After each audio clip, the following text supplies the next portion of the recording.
오늘 함께 살펴보실 말씀은 민수기 10장 11절에서 36절 말씀입니다. 민수기 10장 11절로 36절, 제가 가지고 있는 구약성경 212면에 있습니다. 다 찾으셨으면 함께 읽으시겠습니다. 둘째 해 둘째 달 스무날에 구름이 증거의 성막에서 떠오르매 이스라엘 자손이 시내 강야에서 출발하여 자기 길을 가더니 바란 강야에 구름이 머무느니라.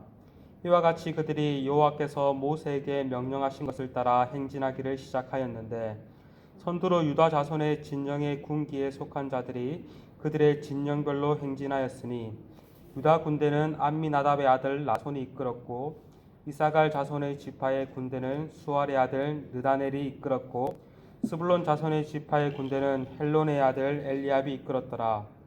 이에 성막을 거듭해 게르손 자손과 무라리 자손이 성막을 메고 출발하였으며 다음으로 르우벤 진영의 군기에 속한 자들이 그들의 진영별로 출발하였으니 르우벤의 군대는 스데울의 아들 엘리술이 이끌었고 시므온 자손의 지파는 군대는 수리사떼의 아들 슬루미엘이 이끌었고 갓 자손 지파의 군대는 두오엘의 아들 엘리아삽이 이끌었더라. 고아리는 성물을 메고 행진하였고 그들이 이르기 전에 성막을 세웠으며 다음으로 에브라임 자손 진영의 군기에 속한 자들이 그들의 진영별로 행진하였으니 에브라임 군대는 암미우스의 아들 엘리사마가 이끌었고 므낫세 자손 지파의 군대는 부다술의 아들 가말리엘이 이끌었고 베냐민 자손의 지파의 군대는 기드오니의 아들 아비단이 이끌었더라.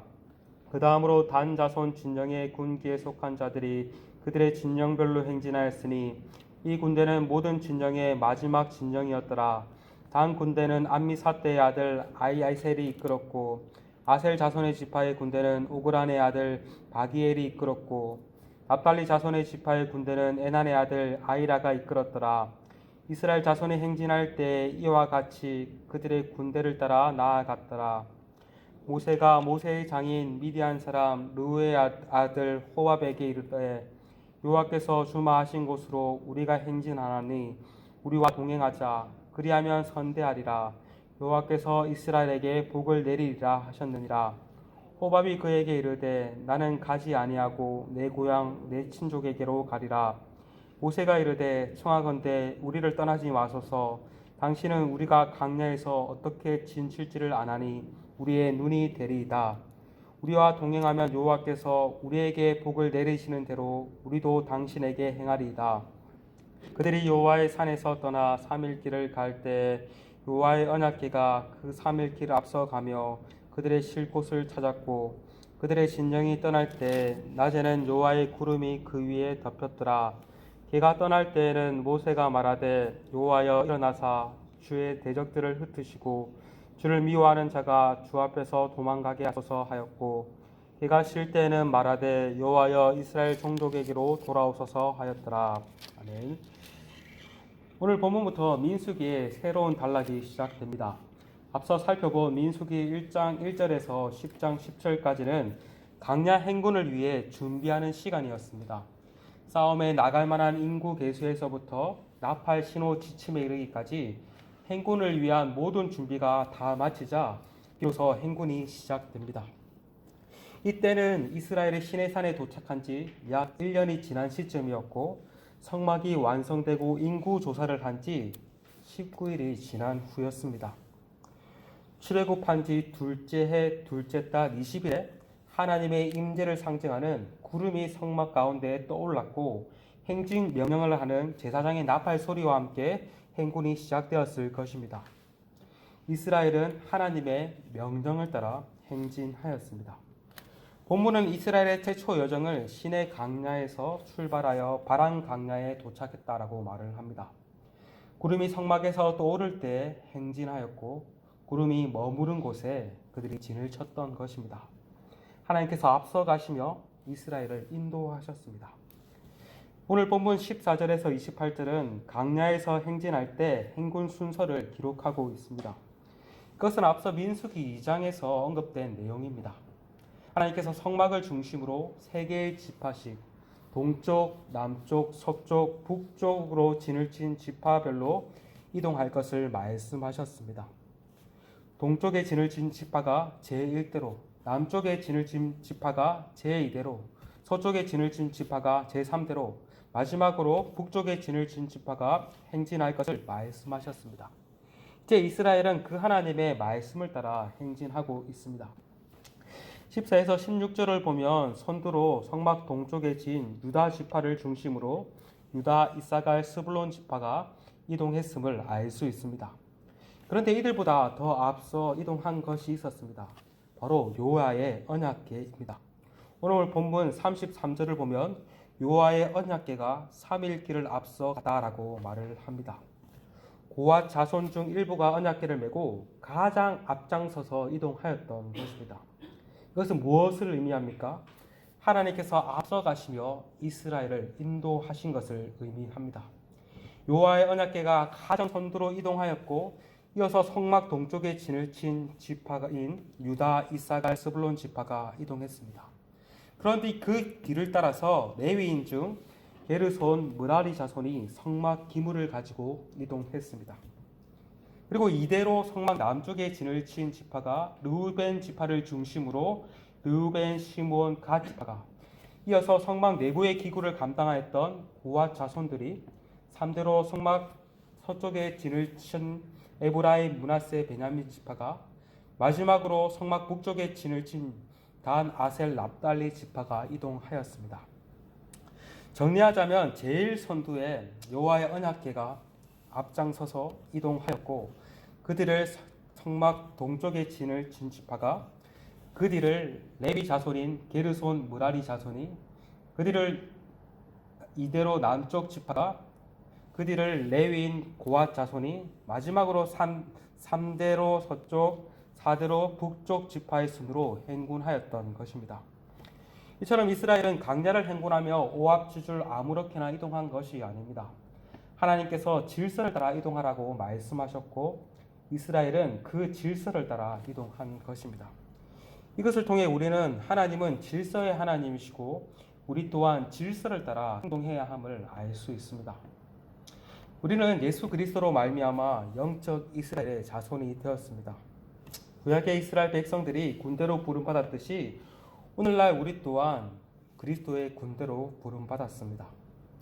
이스라엘의 애굽에서 구원을 받고 약속의 땅을 가기 위해 강야로 행군하였듯이 영적 이스라엘인 우리 또한 사단의 세력으로부터 구원받고 천국에 이르기까지 강야의 길을 걸어가고 있습니다.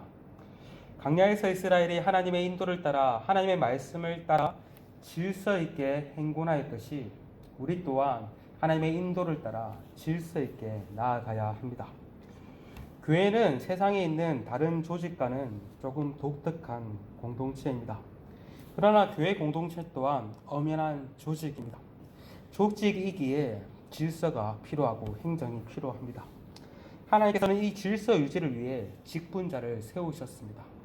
어떤 사람은 집사로, 어떤 사람은 장로로, 어떤 사람은 목사로 직분자를 세우셨습니다. 각자가 하나님께서 세우신 이 직분을 따라 질서 있게 역할을 잘 감당할 때 교회 공동체가 든든히 세워져 나갈 수 있습니다.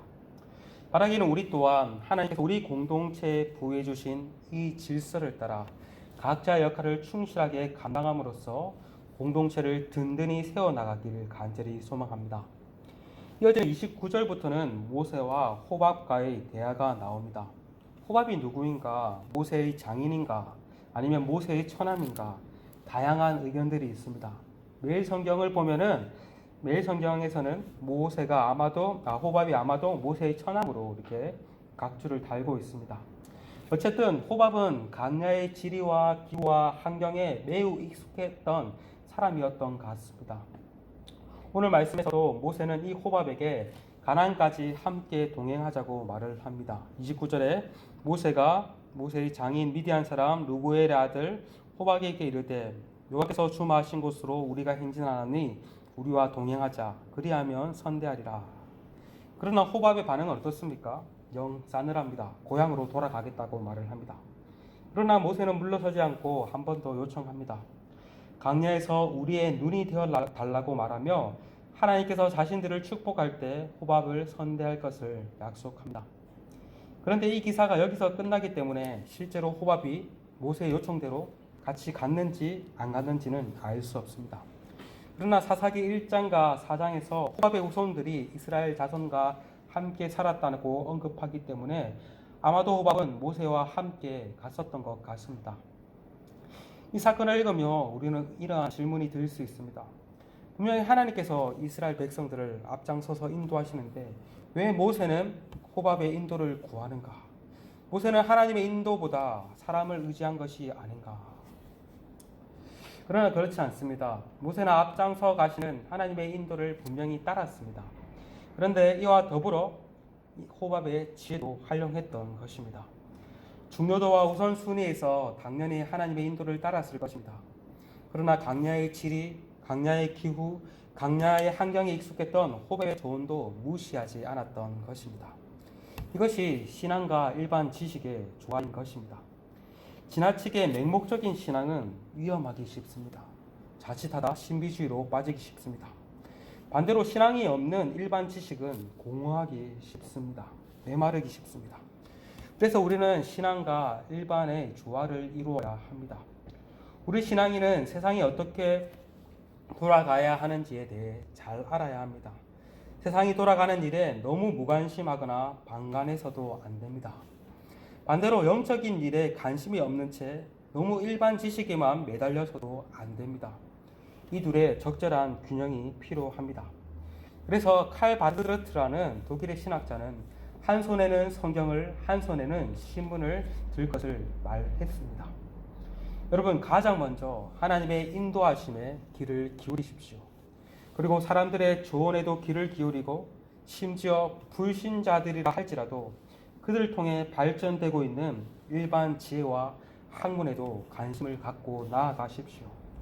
그리하여 강야와 같은 인생길을 지혜롭게 잘 걸어가시기를 소망합니다. 끝으로 33절에서 36절을 통해 행군할 때 법궤가 어디에 위치했는지에 대해 구체적으로 묘사가 됩니다. 33절에 그들이 여호와의 산에서 떠나 3일 길을 갈 때 여호와의 언약궤가 그 3일 길 앞서가며 그들의 쉴 곳을 찾았다라고 말을 합니다. 앞서 말씀드렸듯이 이스라엘의 행군에 가장 앞서 여호와의 언약궤가 앞서갔습니다. 언약궤는 하나님의 임재를 상징합니다. 즉 하나님께서 이스라엘을 앞서 가신 것입니다. 앞서 가시는 하나님께서 길을 다 찾아 놓으면 백성들은 그저 따라갔던 것입니다. 그리고 그 이후에 펼쳐질 전쟁의 성격을 살펴보면 앞서 가신 하나님께서 적들을 다 제압하시고 난 뒤 이스라엘은 그저 하나님을 따라가서 승리를 쟁취하면 되는 전쟁이었습니다.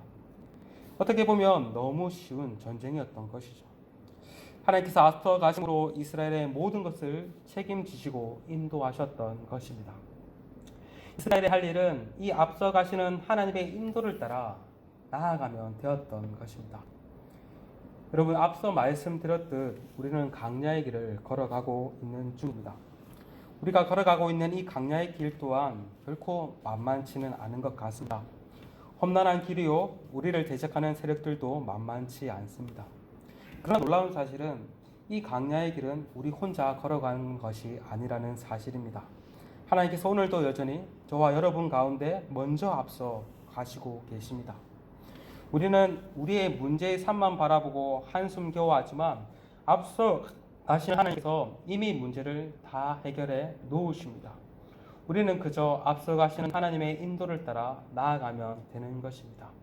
하나님의 내비게이션을 따라 나아가다 보면 어느새 믿음의 선한 싸움을 다 싸우고 우리가 그토록 바라던 하나님 나라에 다다르게 될 것입니다. 바라기는 오늘 하루뿐만 아니라 우리의 매일의 인생길 가운데, 올 한 해의 인생길 가운데 앞서 가시는 하나님의 인도하심을 따라 나아가시는 저와 여러분이 되시기를 간절히 소망합니다. 그래서 오늘 말씀을 붙잡고 기도하며 나아갔으면 좋겠습니다. 강야와 같은 인생길을 하나님의 인도를 따라 질서 있게 나아갈 수 있는 우리가 될 수 있기를 기도했으면 좋겠습니다. 앞서 가시는 하나님을 따라 하나님께서 가라고 하시면 가고 멈추라고 하면 멈출 수 있는 내 뜻과 내 계획이 아닌 하나님의 뜻을 따라 살아갈 수 있는 우리가 될 수 있기를 시간 기도하시며 나아가시겠습니다. 함께 기도하시겠습니다.